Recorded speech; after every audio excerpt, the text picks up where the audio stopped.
દર્શક મિત્રો, મહામંથન મંતવ્ય ન્યૂઝમાં આપનું સ્વાગત છે। ભાવનગરના એક સોસાયટીમાં છેલ્લા થોડાક દિવસથી એક રિક્ષા ચાલકનો ઘણો ત્રાસ હતો। તે દારૂના ધૂત નશામાં આવી ત્યાં લોકોને હેરાન કરતો હતો। મોટા સ્પીકરે અવાજ ત્યાં જોરથી મ્યુઝિક વગાડતો હતો ને જોરથી ત્યાં ફૂલ સ્પીડે રાઉન્ડ પણ મારતો હતો। આના કારણે ત્યાંના સ્થાનિકો ખૂબ ત્રાહિમામ પોકારી ગયા હતા અને ત્યારબાદ આ રિક્ષા ચાલકને દબોચી લેવામાં આવ્યો। ભાવનગરના જે આખલોલ જકાત નાકા વિસ્તાર છે ત્યાંની એક સોસાયટીમાં આ રીતે છેલ્લા ઘણા દિવસથી એક માનસિક અસ્થિર રિક્ષા ચાલક દ્વારા સોસાયટીને માથે લીધી હતી।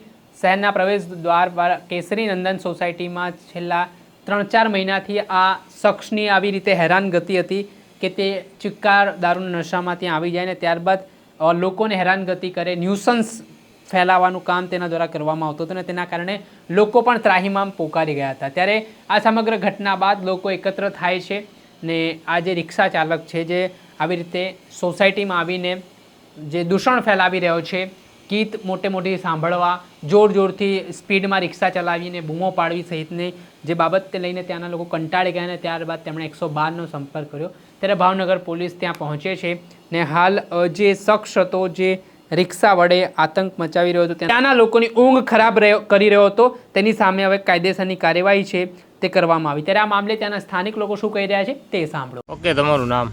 મારું નામ અશરફ પેરિયા। અશરફભાઈ, કઈ જગ્યાએ શું બનાવ થયો? આખલોલ કેસરી નંદન સોસાયટીમાંથી અમે ડી ડિવિઝન પોલીસ સ્ટેશન અત્યારે ફરિયાદ માટે આવેલા છીએ। લેખિત ફરિયાદ આપી અમે અરજીના રૂપમાં। શેના માટે આપી? એક અજાણ્યો શખ્સ છે અમારી સોસાયટીમાં અવારનવાર દારૂ પીધેલી હાલતમાં ફાસ્ટ ટેપ વગાડીને રિક્ષા લઈને આવે। સોસાયટીના માણસો એમ કે ભાઈ ગાડી ધીમી હકાવ, તો કે ગાડી ધીમી નહીં હાલે, ફાસ્ટ જ હાલશે અને ટેપય ફૂલ ફાસ્ટ વગાડે છે।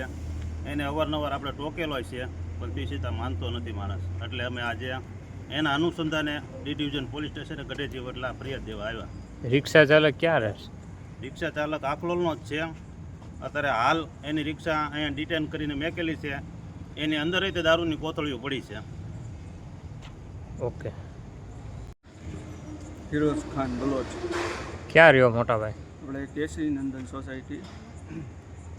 શું બનાવ થયો અત્યારે? બનાવ આજે સાહેબ એવું થયું કે મિનિમમ આ ભાઈ લગભગ મિનિમમ છે 1.5-2 મહિના થયા કન્ટિન્યુ રિક્ષા લઈને અલ્ટ્રાસાઉન્ડ કરીને ફૂલ ગીત વગાડીને અને ઘણીવાર એને રોક્યો, 2-3-4 વાર સોસાયટીવાળાએ પણ કીધું। હું ત્યારે હાજર નહોતો, રાત્રે 12 વાગે 1 વાગે એનું કોઈ ઓલું જ નહીં એમ કે ક્યારે અલ્ટ્રાસાઉન્ડ રીતે વગાડી નીકળવું એમને કંઈ નક્કી જ નહીં અને નશાની હાલતમાં હોય ફૂલ। અને એક ઊભો રખાવીને કીધેલું, 1-2 વાર એમને કીધેલું છે અમે કે ભાઈ તું ધીમી રાખ અને ગેરવર્તન તું ન કર। લેડીઝ સારે ગેરવર્તન કરે।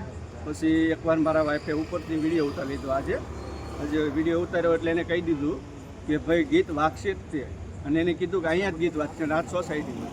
અને તે પછી એની પહેલાં એક બનાવ એવો બન્યો હતો કે જ્યારે અમે એને ઊભો રાખીને કીધું હતું ભાઈ તું અહીંયા ધીમી રિક્ષા બાળકો હોય અમારા અને તો કે ના એ કે તો તમે સોસાયટીના ગેટ બનાવી લો।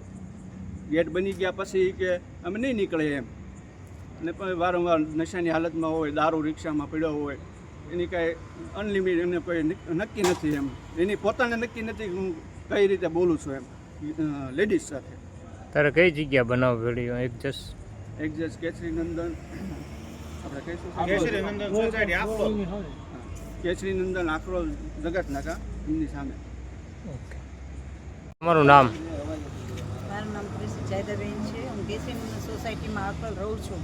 આજે બનાવ એવો બન્યો કે આ રિક્ષાવાળા ભાઈ અચાનક એકદમ નીકળ્યા હશે, પહેલાંય નીકળ્યા હતા, 2-4 મહિના પહેલાંય નીકળ્યા હતા, 1-1.5 મહિનો પહેલાં। ત્યારે તે એવું જોરદાર એણે ટેપ કેવું વગાડ્યું, જેવું લગ્નમાં જેવું ડીજે વાગે છે એવો અવાજ નીકળ્યો। એટલે અમે બધા ઘરમાંથી બધા સોસાયટીવાળા બહાર આવતા રહ્યા કે કેમ આટલો બધો અવાજ, કોની રિક્ષા હતી, કયા ભાઈ હતા કે? તો કે આ ભાઈએ બીજી વાર આવું કર્યું। હવે એવી રીતે રિક્ષા તો એમ એના નશામાં ચલાવતો જ, આ તો ઠીક છે નાના બાળકો હોય, હવે માંદા સાજા ઘરમાં ગઢા બુઢા હોય, એ લોકો બધા જાગી ગયા। અમે આજે કેટલા વાગ્યા છે રાતના, અમે આમ છીએ, 11:30-11:15નો ટાઈમ છે, ત્યારના અત્યાર સુધી અમે આમ છીએ રાતના। એવી ભાઈ રિક્ષા જ્યારે ત્યારે લાવે છે, નશાની હાલતમાં ચલાવી હતી આજે એને, અને એટલું ટેપ એને ફાસ હતું કે જાણો લગ્નનો જ ડીજે વાગતો હોય એવું એને ટેપ વગાડ્યું હતું। અત્યારે કઈ જગ્યાએ તમે? આખલોલ જકાતના। કઈ જગ્યાએ શું લેવા આવ્યા તારે? બસ આ રજૂઆત કરવા માટે। કઈ જગ્યાએ? ડિવિઝને તમારી સી મા- ડિવિઝને. તમારી માંગ પૂરી નહીં થતો તો તમે શું કરશો બેન? અમારી માંગ પૂરી કરવા માટે તમે એમને જાગૃત કરવા આવ્યા છે, કેવા માટે આવ્યા છે. પહેલાં અમે એમને ફોન કરેલો, જાણ કરેલી, પણ કાંઈ ન આવ્યું. પછી અમે બહાર નીકળ્યા ત્યારે અમને બહારથી રસ્તા પર મળી ગયો. આજે લેખિતમાં રજૂઆત કરી. હા, લેખિતમાં અમે રજૂઆત કરી એટલે એ લોકોએ ધ્યાન દોરાવ્યું છે. અને હવે આવું બનાવ ન બને એવી રીતે અમારી સેફટી માટે તમે કંઈક સાથ સહકાર આપશો અમને. ઓકે. તો દર્શક મિત્ર, આપણે સાંભળ્યા ત્યાંના સ્થાનિક લોકોને. તેઓ પણ આ વ્યક્તિના ત્રાસના કારણે ત્રાહિમામ પોકારી ગયા હતા.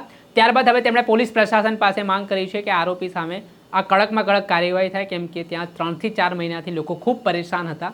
જોવાનું રહ્યું કે ભાવનગર પોલીસ હવે કઈ રીતની કાર્યવાહી કરે છે. દર્શક મિત્ર, અહેવાલ દર્શાવી રહ્યા છે ભાવનગરથી અમારા સંવાદદાતા ફિરોઝ મલિક. આવા જ વિડીયો જોવા માટે મહામંથન મંતવ્ય ન્યૂઝ ચેનલ જોતા રહો, લાઇક કરો અને વધુમાં વધુ શેર કરો.